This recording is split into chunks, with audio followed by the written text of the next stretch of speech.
చాలా అద్భుతంగా ఉంది.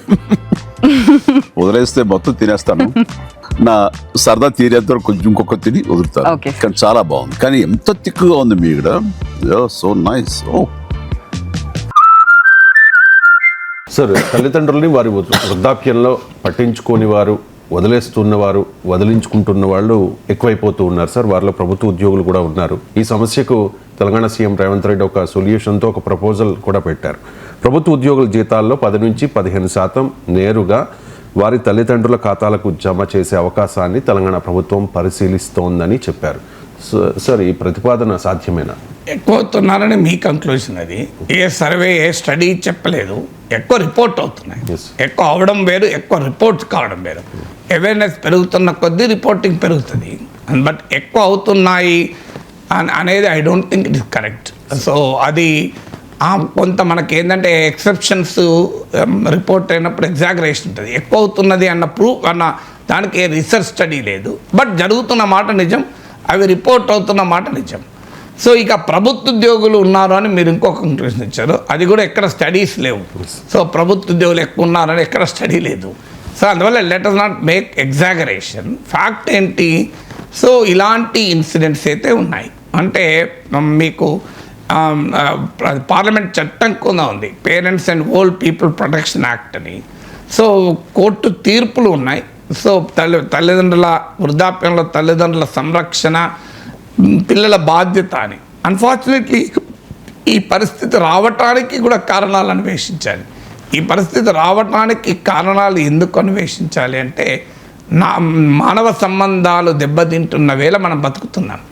సో కొన్ని కుటుంబాల్లో ఆర్థిక పరిస్థితి కారణమైతే కావచ్చు. బట్ ఏ ఆర్థిక పరిస్థితి అయినా అమ్మా నాన్నకు అన్నం పెట్టని ఆర్థిక పరిస్థితి ఉంటుందా?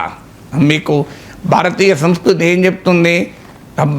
దానం చేయమని చెప్తుంది కదా, దానం చేయమని చెప్తుంది. మీకు ఆకలితో ఎవరైనా వస్తే ఆ ఆకలితో వచ్చిన వ్యక్తికి మొదలు ఆకలి తీర్చి నువ్వు తిను అని చెప్తుంది. అలాంటి సాంస్కృతిక నేపథ్యం ఉన్న సమాజంలో మనం జీవిస్తూ, సో ఇంట్లో కన్నతల్లిదండ్రులకు చూసుకోవడానికి ఆర్థిక పరిస్థితి ఏంటి? అది ఒక రకంగా మానవ సంబంధాలలో వస్తున్నటువంటి ఒక ప్రమాదకరమైన ధోరణి. సో ఈ ధోరణి చాలా అభ్యంతరకరమైన ధోరణి. ఈ ధోరణికి లీగల్ సొల్యూషన్ కన్నా వాస్తవంగా సోషల్ సొల్యూషన్, అంటే సమాజంలో పతనమవుతున్న నశించిపోతున్న మానవ సంబంధాలను మనము రగిలించగలగాలి, ఎత్తి చూపగలగాలి. అందులో సినిమా లాంటిది చాలా శక్తివంతమైన పాత్ర పోషిస్తుంది. కానీ మన సినిమాలకు స్మగ్లింగు, ఎర్రచందన స్మగ్లింగు ఇలాంటి థీమ్స్ చాలా ఎక్కువ ఉన్నాయి కనుక మనకు మానవ సంబంధాలను థీమ్గా చూపెట్టి దాంట్లో జనానికి అవేర్నెస్ అనే ఓపిక ఎక్కడిది? సో ప్రజలకు కూడా రప్ప అంటేనే కదా క్రేజ్. సో మిగతాది మానవ సంబంధాలు నశించిపోతున్న మానవ సంబంధాల గురించి పట్టించుకునే ఓపిక సమాజానికి లేదు, వ్యవస్థలకు లేదు. ఇక దీనికి పరిష్కారం ఏంటి? సో నేను కూడా చూశాను, కర్ణాటక ఏదో ఒక వేరే రాష్ట్రంలో కూడా దీన్ని అమలు చేస్తున్నారు అని కూడా ముఖ్యమంత్రి అన్నారు. దాన్ని కూడా మేము స్టడీ చేస్తాము అని. సో ప్రాక్టికల్గా అది ఎంత మేరకు ఇంప్లిమెంట్ అవుతుంది అనేది క్వశ్చన్ మార్క్. ఇప్పుడు మీరు 10-15% తల్లిదండ్రుల అకౌంట్లో వేస్తారు. రేపు బెదిరించి ఆ డబ్బు వాడు వెళ్ళి తీసుకోవడానికి గ్యారంటీ ఏంటి? ఇవాళ తల్లిదండ్రుల దగ్గర ఉన్న ఆస్తి కోసం, వాళ్ళు ఉంటున్న చిన్న ఇల్లు కోసం తల్లిదండ్రులనే చంపుతున్న రోజుల్లో మనం బతుకుతున్నాం. అలాంటప్పుడు బ్యాంకులో అకౌంట్లో వేస్తే అది మళ్ళీ బలవంతాన భయపెట్టో బెదిరించో మళ్ళీ వీడు తీసుకోవడన్న గ్యారెంటీ ఏంటి? ఇవాళ ఉద్యోగాలు చేస్తున్న మహిళలకు తాము సంపాదిస్తున్న ఆదాయం పైన ఎంత స్వేచ్ఛ ఉంది? ఈ ప్రశ్న మనం గుణమే చేసుకుని అడుగుదాం. ఎంతమంది వర్కింగ్ ఉమెన్ తాము సంపాదించిన సంపాదన పైన తాము స్వేచ్ఛగా ఖర్చు పెట్టుకునే హక్కు సమాజంలో కలిగి ఉన్నారు? ఎంతమంది భర్తల చేతుల్లో పెట్టి రోజువారీ ఖర్చులకు తీసుకుంటున్న వాళ్ళు లేరా? సో వాళ్ళ అకౌంట్లోనే శాలరీ పడుతుంది, కానీ వాళ్ళకు తమ సొంత ఆదాయంని ఖర్చు పెట్టుకునే స్వేచ్ఛ సమాజంలో ఎంత ఉంది? ఎందుకంటే దీనికి కారణం again social relations and human relations. అలాగే నేను కౌన్సిల్లో ఉన్నప్పుడు ఒక ప్రతిపాదన చేశాను. తాగుబోతులు ఉన్న ఇళ్ళల్లో ఏమవుతుందంటే భర్త తాగుబోతాయి, ఆ తాగడానికే ఆదాయాన్ని అంతా తగిలేస్తున్నాడు. దాంతో భార్య రోజువారీ ఖర్చులకు ఇబ్బంది పడుతుంది, పిల్లల చదువు ఇబ్బంది పడుతుంది. నేను చాలా చోట్ల చూసి ఈ అనుభవంతో చెప్పాను. సో నేను ఒక ప్రపోజల్ కౌన్సిల్లో పెట్టాను. నేను ప్రైవేట్ మెంబర్ లెజిస్లేషన్ అని ఉంటుంది, ఎవ్రీ వీక్ ఒకరోజు అవకాశం ఉంటుంది. ఈ ప్రైవేట్ మెంబర్ లెజిస్లేషన్ పెడతానని ఆలోచించాను. ఏంటంటే భర్త తాగబోతు అయితే శాలరీలో 50% కుటుంబ ఖర్చుల నిమిత్తం భార్య అకౌంట్లో వేయాలి అని. సో చాలా తర్జన భర్జన జరిగింది. ఆచరణలో ఇది ఎంత సాధ్యము, దీన్ని మిస్యూజ్ చేసుకునే ప్రమాదం ఉంటుందా, సో ప్రాక్టికల్గా సాధ్యమవుతుందా, ఇవన్నీ చర్చించి ఆఖరికి అది ఆచరణ కష్టమని అన్నారు. సో అందువల్ల ఇలాంటి ఆలోచన మంచిది, అనుమానం లేదు. కానీ దానికి ఆచరణ ఎంత మేరకు సాధ్యమో అనేది క్వశ్చన్. అందుకే మీకు ఇప్పుడు స్వీడన్ ఇలాంటి స్కాండినేవియన్ కంట్రీస్లో వెల్ఫేర్ స్టేట్, సంక్షేమ రాజ్యం బలంగా ఉన్న వ్యవస్థల్లో సోషల్ సెక్యూరిటీ అనేది చాలా సమర్థవంతంగా ఉండాలి. అన్ఫార్చునేట్లీ ప్రపంచంలో సామాజిక భద్రత పైన తక్కువ ఖర్చు చేస్తున్న దేశాల్లో భారతదేశం ఒకటి.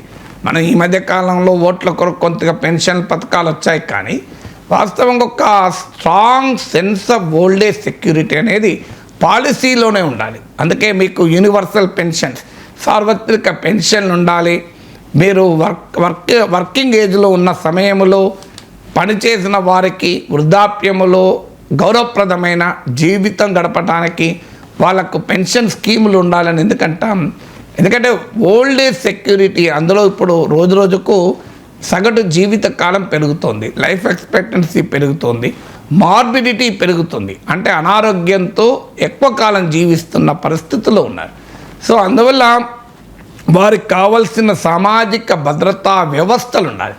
అన్ఫార్చునేట్లీ మనకు పాపులిజం ఉంది తప్ప సోషల్ సెక్యూరిటీ లేదు. సో దాంతోపాటు ఈవెన్ డబ్బున్నా చాలా సందర్భాల్లో డబ్బు కాదు కావాల్సింది, ఎమోషన్.